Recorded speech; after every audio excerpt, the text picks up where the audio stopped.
오늘 하나님께 나눌 말씀은 갈라디아서 1장 1절에서 5절까지 말씀입니다. 갈라디아서 1장 1절에서 5절까지 말씀입니다. 사람들에게서 난 것도 아니요 사람으로 말미암은 것도 아니요 오직 예수 그리스도와 및 죽은 자 가운데서 그리스도를 살리신 하나님 아버지로 말미암아 사도된 바울은 함께 있는 모든 형제로 더불어 갈라디아 여러 교회들에게 우리 하나님 아버지와 주 예수 그리스도로 조차 은혜와 평강이 있기를 원하노라. 그리스도께서 하나님 곧 우리 아버지의 뜻을 따라 이 악한 세대에서 우리를 건지시려고 우리 죄를 위하여 자기 몸을 들이셨으니 영광이 저에게 세세토록 있을지어다. 아멘. 아멘. 네, 사도행전 계속 하다가 이제 갈라디아서 말씀을 보겠습니다. 사도행전과 갈라디아서가 많이 연결돼 있죠. 갈라디아서의 거의 배경이 사도행전이라고 보시면 되겠습니다. 이 갈라디아서를 기록한 이 목적이 첫 번째는 다른 복음에서 바른 복음으로 라는 모토를 가지고 이 기록을 했습니다. 사도행전 15장 한번 볼까요? 사도행전 15장 1절에서 5절까지 다시 한번 쭉 보겠습니다. 읽어주십시오. 어떤 사람들이 유대로부터 내려와서 형제들을 가르치되 너희가 모세의 법대로 할례를 받지 아니하면 능히 구원을 얻지 못하리라 하니 바울과 바나바와 저희 사이에 적지 아니한 다툼과 변론이 일어난지라. 형제들이 이 문제에 대하여 바울과 바나바와 및 그 중에 몇 사람을 예루살렘에 있는 사도와 장로들에게 보내기로 작정하니라.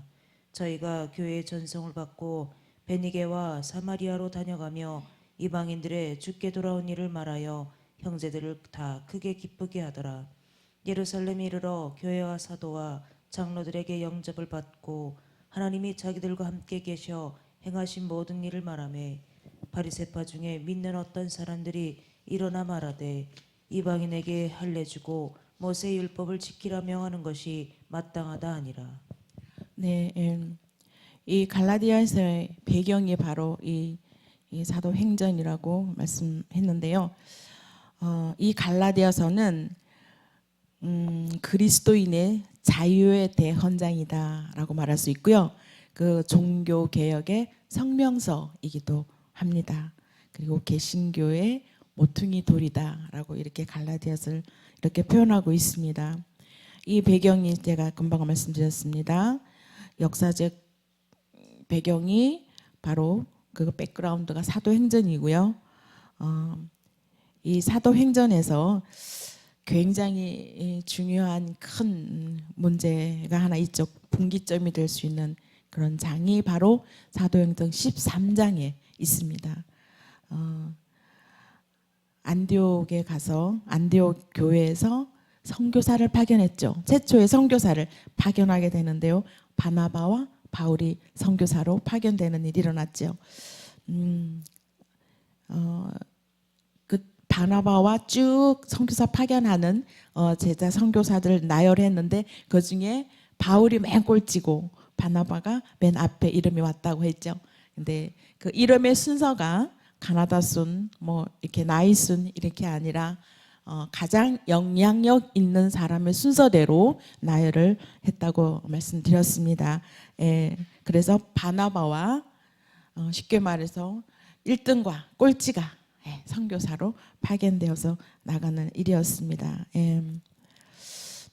이 갈라디아 터키 지역에 이 갈라디아 지역인데요. 오늘날 터키 지역인데 이 교회가 한 교회가 아니라 여러 곳에 이제 교회를 설립해서 복음을 전해서 교회가 세워져 있는데 또 몇 개의 이제 교회를 합해서 갈라디아 교회라고 한다고 합니다. 한 교회만 아니라 몇 개의 교회를 합해서 갈라디아 교회라고 이렇게 표현한다고 해요. 그런데 이 갈라디아 지역의 이 교회들이 복음을 자꾸 다른 복음이 전하여지고 있다라는 이야기죠. 그래서 사도행전 15장에 나와 있습니다. 모세의 율법대로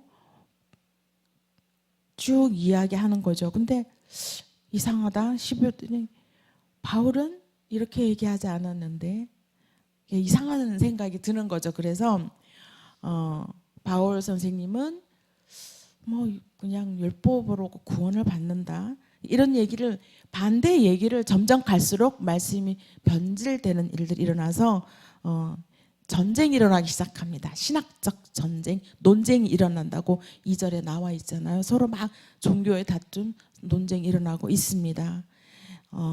종교 전쟁, 그냥 무기, 정치적인 전쟁은 무기로 부시기도 하지만 이 종교 전쟁은 그냥 말로 계속 옳은 것을 가지고 가야 되는 거잖아요. 그래 타협이 이루어져야 되는데 굉장히 어렵고 무서운 전쟁이 바로 종교 전쟁이라고 해요. 그래서 이제 중재에 나서죠. 이 바나바, 바울 이런 전쟁 중재에 났습니다. 이렇게 서로의 생각이 다르고 종교 논쟁이 벌어졌을 때 우리 본 교회 가서 이 문제를 한번 논의를 해보자라고 해서 예루살렘 교회를 가게 되는 거죠. 본 교회가 어딜까요? 예루살렘 교회. 예루살렘 교회의 지도자로 있던 분이 바로 베드로입니다. 5절에 보면은 우리 어느 이론이 맞는가? 할례를 받아야지 구원을 얻나? 뭐 이런 주류들이 많이 있는 곳입니다. 바로 할례를 받아야지 된다라는 주류들이 훨씬 많이 있었어요. 그래서 또 뭐 바울 선생은 믿음으로 구원을 받는다 이렇게 얘기했는데 어떤 게 맞는 건지 한번 막 종교 전쟁이 일어납니다. 논쟁이 일어나죠. 근데 그래도 아무리 그래도 예전에 율법적으로 모세가 가르친 그 율법을 무시 못하지. 반드시 할례를 받아야지만이 구원에 이른다. 이런 위기들이 계속 옵니다. 구원론의 위기가 여기에서부터 시작이 되는 거죠. 예. 예루살렘에서 이 회의가 바로 종교 회의라고 합니다. 신학적인 논쟁이 벌어졌고 1차 종교 회의가 이제 여기서부터 이루어지고 있죠. 할례를 받아야지 구원이 있다. 그것은 그다지 잘못된 것이 아니지 않느냐. 이렇게 서로 막 논쟁을 합니다. 그런데 베드로가 예루살렘 교회 지도자, 오늘 말하면 예루살렘 교회 목사입니다. 베드로가 일어나서 논쟁의 마침표를 찍게 됩니다. 11절에 보면은 주 예수의 은혜로 구원받는 줄을 믿노라. 믿음으로 구원을 받는다고, 주 예수 그리스도의 은혜로 믿음으로 구원을 받는다고 베드로가 마침표를 찍었습니다. 여기에서 이 위기를 신학적 논쟁을 위해서 붓을 들기 시작한 것이 바로 여기 갈라디아서입니다. 지금의 우리 교회도, 한국 교회도 마지막 때가 되면 여기저기에서 말씀 아닌 말씀을 들고 복음인양 나오는 게 많다고 했잖아요. 그런데 우리 한국 교회와 그리고 또 개인적으로 큰 위기는 바로 크게 뭔가를 위협적으로 다가오는 것이 아니라 그냥 조그만 곳에서부터 우리 교회 안에 그리고 개인의 마음 안에 파고 들어오는 것이 있습니다. 그러한 대상이 바로 우리가 인식하지 못하는 가운데서 세속적인 것들이 교회 안으로 많이 들어와 있죠. 예. 그리고 물질 만능주의, 만몬주의가 교회 안에 많이 들어와 있고 내 안에도 많이 들어와 있습니다. 그런 것들이 굉장히 위험한데 그걸 또 복음으로 포장해서 많이 설교 가운데도 그런 것들 많이 나타나곤 하는데요. 세상 교양 그리고 도덕적 이런 교육장이 바로 오늘날 교회이기도 하지요. 도덕적으로 이렇게 해야 된다. 교양 있게 해야 된다. 그래서 오늘날 강단에서 그런 교양들을 선포하지 않고 계속 딱딱한 말씀만 선포한다라고 또 비난하는 그런 목사님들도 유튜브에 많이 다니죠. 새벽기도는 하지 않아도 된다. 뭐 이렇게 새벽기도는 누가 만들었나? 예수님이 만들었어. 새벽기도 하셨다. 그런데 딱 한 번만 기도했다. 그런데 그걸 어느 분이 새벽기도를 만들었기 때문에 오늘날 이 새벽기도가 됐다. 뭐 이렇게 막 얘기하는 사람도 있어요. 그래서 다른 복음을 가지고 바른 복음인 양 교회 안에 스며들어오는 그런 일들이 많이 있습니다. 이 교회가 성도들이 말씀으로 깨어있지 않고 우매화시키는 부분이죠. 그리고 또 인정하지 않은 것들이죠. 동정녀 마리아에게서 예수님이 나신 것을 인정하지 아니하는 부분들. 아마 여러분이 매스컴을 통해서 방송을 이렇게 유튜브를 통해서 많이 보셨을 겁니다. 홍해가 갈라졌다. 그거는 있을 수도 없는 일이다. 그냥 이야기다. 이렇게 얘기하는 사람들이 있습니다. 예수님이 하나님의 아들이 아니라고 부정하는 그런 일들이 많이 있습니다. 이제 한국 교회에서는 교양을 가르쳐야 된다. 이렇게 많이 얘기를 한다고 합니다. 교회 다니는 사람들이 너무 교양이 없다. 이렇게 얘기를 많이 하고 있습니다. 그러나 조금 교양이 좀 없으면 어떻습니까? 예수 그리스도 안에서만 구원이 있다고 믿는 그 믿음이 우리에게 굉장히 중요한 부분을 차지하죠. 온전히 예수 그리스도를 믿음으로 예수 그리스도만이 구원의 길이라는 것을 믿는 믿음만 가지고 있으면 우리는 하나님 안에서 어떠한 위기가 올지라도 영적 위기가 어떤 논쟁이 올지라도 우리는 그 안에서 승리를 할 수 있습니다. 어제도 다른 복음을 가지고 우리 교회에 오시는 분이 계셨죠. 성도들과의 정면 돌파가 아니라 목사님한테 직접 정면 돌파하는 그런 일들이 일어납니다. 그래서 우리는 깨어있지 않으면 이런 다른 복음을 가지고 비슷한 거를 들고 와서 다른 복음이냐 전하는 그런 사람들에게 우리가 미혹될 수밖에 없는 그런 현실이 지금 다가오고 있습니다. 오늘날 우리 이 핵심이 바로 예수 그리스도만이 우리에게 구원이 있다라는 것을 우리는 반드시 깨닫고 가야 됩니다. 어떤 다른 복음이 내게 들려질지라도 그것을 아니라고 예수 그리스도만이 우리의 구원이 있다라는 것을 단단하게 나의 껍질을 싸고 있으면 우리는 흔들림 없이 천국 가는 그날까지 예수 그리스도만 붙잡고 갈 수 있으리라고 믿습니다. 이 종교 개혁자들은 이런 것들을 지켜내기 위해서 원래 복음의 자리, 원래 하나님의 그 말씀의 자리로 돌아가기를 원하는 의지에서 종교 개혁을 일으킨 거죠. 루터가 종교 개혁을 일으킨 이유도 말씀의 본질로 돌아가자. 굉장히 루터가 종교 개혁을 일으킬 그 시대에 그 세상에 어떤 잣대를 놓고 굉장히 말씀과 어긋나는 그런 시대였습니다. 자꾸 빗나가는 거죠. 그래서 말씀의 본질로 돌아가자라는 의미에서 종교 개혁을 일으켰습니다. 자, 오늘날도 우리 교회는 너무 예쁘죠. 저는 우리 교회를 보면서 너무 예쁜 교회다, 아름다운 교회다라고 늘 이렇게 생각이 들어요. 등록하지 않고 다니는 분들이 굉장히 많습니다. 큰 교회, 대형 교회를 보면 그냥 등록하지 않고 말씀 듣고 들어가고 말씀 듣고 돌아가고 이런 분들이 너무 많습니다. 간섭이 싫은 거죠. 교회에서 사람과 부딪히는 것도 싫어하고 사람과 어우러져서 교제하면서 하나님의 뜻을 이루어 가야 하는 것인데 사람과 교제하는 걸 싫어하고 그래서 등록하지 않고 나를 귀찮게 한다고 그렇게 무등록자들이 너무나 많이 생겨납니다. 이러한 일들이 있으니 갈라디아에서 말씀을 여기에서 준 것 같습니다. 두 번째 갈라디아 기록한 목적이 기독교를 인정하지 않은 유대 교인들이 굉장히 많았습니다.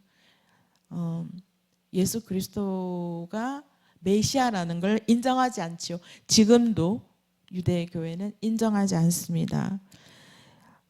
예수 그리스도께서 오신 것을 수용하지 못하는 그러한 자들이 굉장히 많다라는 것입니다. 이 땅에 예수 그리스도는 그냥 성자의 한 사람일 뿐이지 메시아가 아니다라고 생각하고 있고 그렇게 복음을 전하고 있습니다. 유대교도 아직도 예수 그리스도를 기다리고 있습니다. 유대교가 그렇게 기다리고 있는 이런 것들을 깨뜨려서 깨워주기 위해서 갈라디아서를 기록했지요. 오직 그리스도 안에 구원에 이른다라고 했는데 요한복음에도 그랬죠. 이거 잘 아시는 말씀, 진리를 알지니 진리가 너희를 자유케 할지라. 이 진리는 과연 무엇일까요? 진리는 바로 예수 그리스도이시죠. 예수 그리스도가 이 깜깜한 어두운 세상에 유일한 빛이시다라는 것입니다. 예수 그리스도만이 소망이고 예수 그리스도만이 우리 빛이고 희망이 되는 거죠. 이 고백에 우리는 흔들리지 않아야 된다는 것입니다. 요즘 거짓 교사들이 굉장히 많이 나타나고 있죠. 유튜버가 열려 있어가지고요. 이렇게 틀면 다른 복음들이 굉장히 많이 들려와요. 그걸 들고 어느 분이 저에게 이렇게 얘기하고 질문하고 공격 아닌 공격을 하는 부분들을 제가 들었는데요. 그런 일들이 허다하지 않을까, 지금 점점 심해지지 않을까 생각이 듭니다. 예, 갈라디아서 1장 1절에 보면 1장 1절에는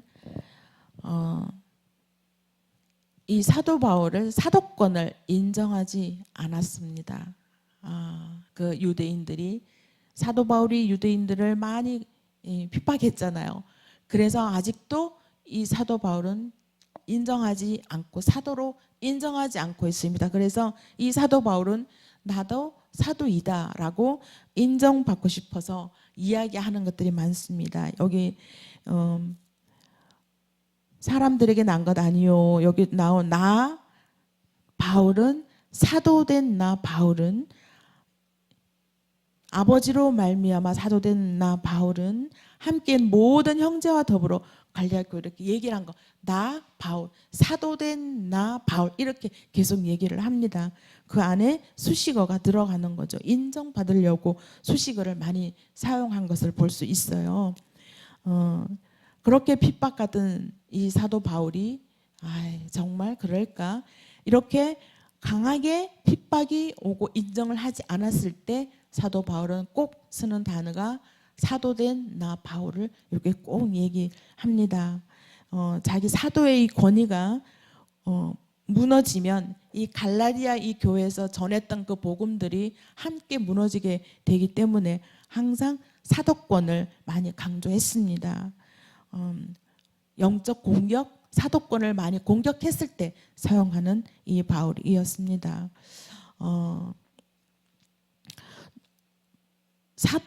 사도라는 것이 과연 무엇일까? 그 시대의 사도는 예수님이 직접 가르침 받은 사람, 그리고 부활을 목격한 사람, 직접 파송된 사람, 이런 것들을 사도라고 주장했습니다.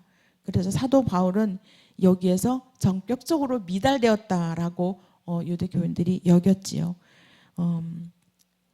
그럼에도 이렇게 사도로 인정하지 않은 이들을 얘기를 들음에도 불구하고 나는 사도다라고 끝까지 주장하는 이유가 있죠. 다메섹 동산에서 사도 바울이 변화를 받잖아요. 거기에서 계속 얘기합니다. 나는 부활의 주님을 직접 목격했다. 예수님을 직접 만났잖아요. 그리고 예수님의 가르침을 받았다. 구약의 메시아와 신약의 예수 그리스도를 나는 만난 사람이다. 거기서 충격적인 만남이 일어났죠. 인정하지 않고 메시아를 쫓는 자들을 다 잡아들이는 그러한 사도 바울이었었는데, 나는 여기에서 담메색 동산에서 예수 그리스도를 직접 만났다라고 얘기하고, 그리고 넌 이방을 위한 특별한 전도자로 부름을 받았다라고 본인은 인정합니다. 그래서 본인은 절대적인 사도권을 인정하고 있는 것입니다. 계속된 이 유대 교인들이 사도 바울을 인정하지 않기 때문에 이렇게 얘기합니다. 나는 만삭되지 않은 자와 같다. 굉장히 본인을 낮춥니다. 그렇게 낮은 자리에서 복음을 전하고 있는 거죠. 그래도 나는 사도로 부름받은 자이기 때문에 나는 사도된 나 바울이라고 얘기를 하고 있습니다. 사도 바울만 사도된 자로 사도권을 인정해 달라고 얘기할까요? 우리 오늘날에 우리도, 저와 여러분도 사도권을 인정받은 그런 자입니다. 예. 직접 예수 그리스도를 눈으로 목격하지 않았으나 기도 가운데 성령님이 우리에게 다가오셔서 가르쳐 주시고, 나를 인정해 주시고, 거룩한 제사장으로 인정해 주시고, 전도자로 인정해 주시는 예수 그리스도가 계시기 때문에 우리는 예수 그리스도의 부름을 받은 자입니다. 그래서 나아가서 복음을 전하는 자로 우리는 사명을, 임명을 받았습니다. 그런데 우리가 다 지키지 못하는 경우가 있죠. 그들이, 갈라디아의 교인, 그들이, 사도들이 그 가르침으로 교회를 설립하기 위해서 신앙을 고백하고 신앙적으로 성장시키려고 많이 애쓰셨습니다. 이런 사도들을 통해서 우리 오늘날 신부인 교회, 그리고 내 개인의 매뉴얼이 되기 시작한 것이죠. 다른 성경을 가르치는, 그러한 다른 복음을 가르치는 자들을 구별하고, 그래서 우리는 바른 복음을 전할 수 있는 그런 하나님의 귀한 사도가 되어야 되겠죠. 한국 교회와 또 나 개인적으로도 이런 다른 복음 앞에 바르게 전할 수 있는 그러한, 그리고 또 다시 복음으로 돌아가자라고 강하게 외칠 수 있는 그런 저와 여러분이 되기를 소망합니다. 기도드리겠습니다. 하나님 아버지, 감사드립니다. 저희들을 하나님 사도로 불러주시고 주님의 복음을 전하는 자로 불러주시니 감사드립니다. 하나님 말씀 안에서 복음으로 다시 돌아가서 하나님의 바른 복음을 세상에 전할 수 있는 저희들의 입술이 되게 하여 주시옵소서. 하나님, 세상에는 많은 다른 복음으로 예수 그리스도의 말씀을 포장하고 있습니다. 그러한 모든 부분들을 하나님 아버지, 저희들이 깨어서 저들에게 바른 복음을 전할 수 있는 그러한 하나님의 능력을 더하여 주시옵소서. 예수님 이름으로 기도드립니다. 아멘.